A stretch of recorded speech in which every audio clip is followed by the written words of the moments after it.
really have. I mean, it's beyond. We do a lot of talking. We do a lot of everything. Talking, working, not much sleeping.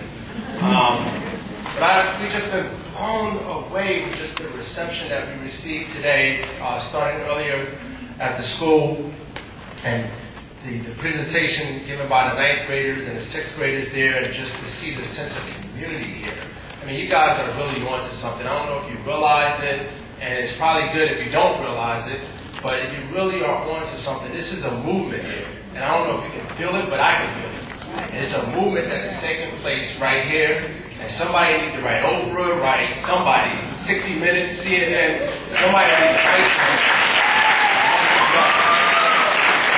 Because, I mean, it's not much more else I need to say. You get it.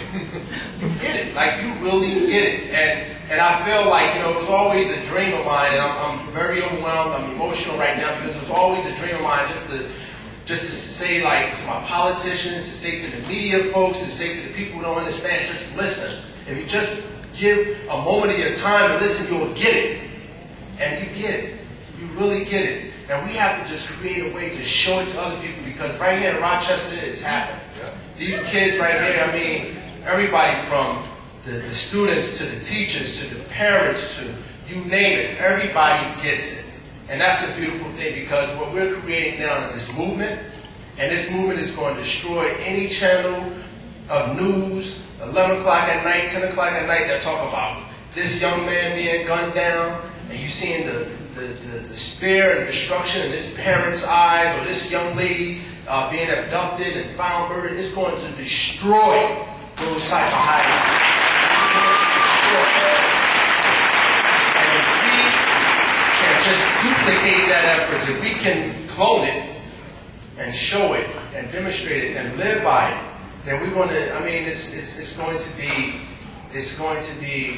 utopia. This is going to be the best place to be. And you just feel so good about yourself when you accomplish something. To the 9th graders today, I was saying just the reward you get by mentoring the 6th graders and giving back, you feel so enriched. And to the 6th graders, they get to understand what that transition is, to go from 6th grade to 7th grade into high school, and you get to see it. Hopefully the college students start to connect with the high school students, and they get to see and understand, so that when they get to that stage of life, they're ready. They're ready to go. They're hitting the ground running. The rubber has met the road, and they're on their way. And so, if we can continue that sort of process, then we have come together. We have created everybody, every leader that's preceded us, Martin Luther King, Malcolm X, everyone that's been before us, we're standing on their shoulders, but this is their dream. This is what they spoke about in their life, about creating a sense of community and a sense of sort of accomplishment.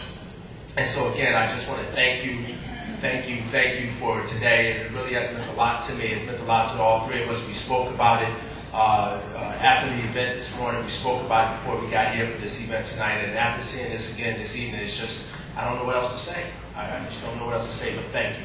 But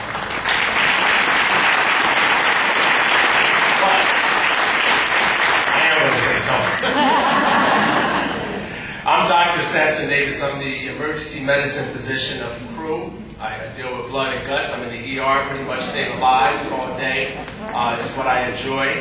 And you know, just to give the book chronicles our life, and I don't know if it mentions much about how we formed the pact, but it wasn't a blood pact. Hopefully, we didn't cut each other's fingers and sort of made this promise to stick with one another throughout life. We went to the same high school together, University High School in Newark, New Jersey, and just like many communities, there was a lot of bad around our neighborhood. And just like the young man mentioned earlier, I didn't want to grow up to be that drug dealer. I didn't want to grow up to be a car thief. I didn't want to grow up to rob people. I didn't want to grow up and be knocking on somebody's corner. And you know, I just wanted more out of life. But it was hard to aim for what was more when you're surrounded by so much negativity. So when you see drugs on a daily basis, you see people robbing one another on a daily basis, you start to say to yourself, man, this is not what I imagined life could be like.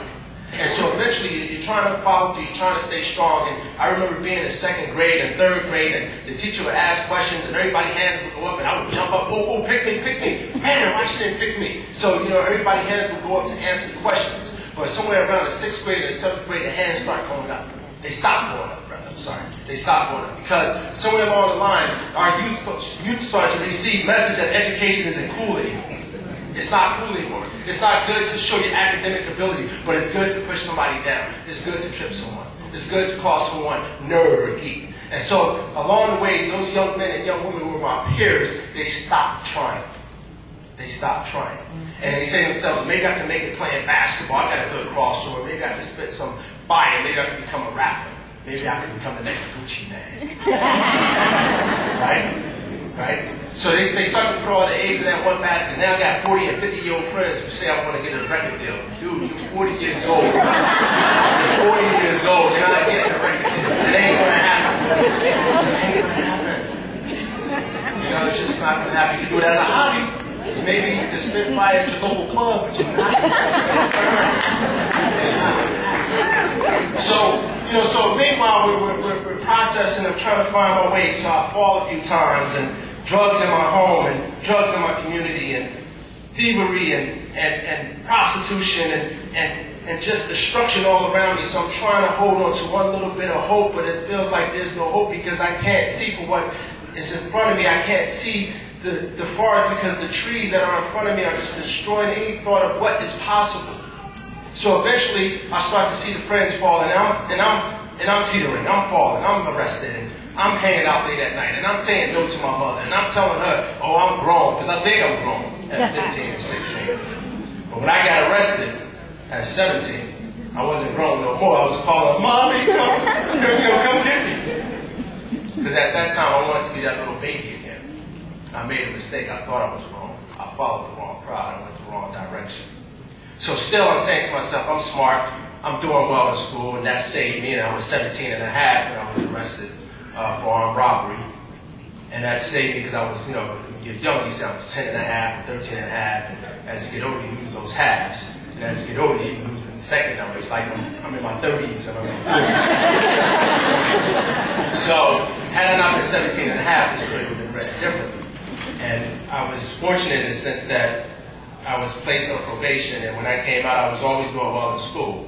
And we had made this pact, and I said to myself, man, I either can follow the crowd that I'm hanging around and end up dead before I'm 21, or I can hang out with these guys and go someplace. And so I came back to high school. This was between my junior and my senior year of high school, and I concentrated and I focused on this pact, and I got all A's my senior year, every course.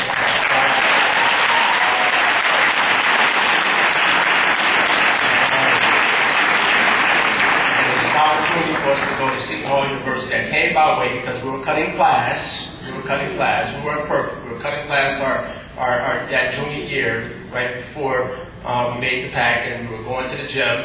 And on our way to the gym, the security guard, who was new, decided that he was going to make a difference. So he was roaming the hallways looking for students such as us that weren't supposed to be in the hallways. And he saw us, and he started to get chasing us, and we're running. Meanwhile, we're yelling at us to stop, and we're pretending we don't hear him. And so we're running full-fledged. He's running full-fledged behind us. And our hope is that if we can just outrun the security guard, we can make it around the corner. We could go downstairs to the basement and locker room and come up on the other side into the gym, and we will be set free because everybody's in the gym playing basketball, so there's no way in the world he's going to identify the three of us out of the whole crowd. So we were running on our way. And pretty much we said to ourselves, all right, we're almost to this corner. And before we get to the corner, somebody appeared in front of us. And who was that? That was the principal. Now, she should have been in her office doing some paper. I don't know why she was in the office. I should have asked her where her pass was. So we were caught. And our only hope that was left, it was the library door was ajar. And so we dodged into the library. And so happened there was a seminar ongoing about careers in health and science presented by Seton Hall University. So we scattered, we found the seats, and the principal and both security looked into the library to make sure, should they take us out, should they disrupt this presentation, or should they let us sit? And they had this look on their face like, man, they'd be better off just sitting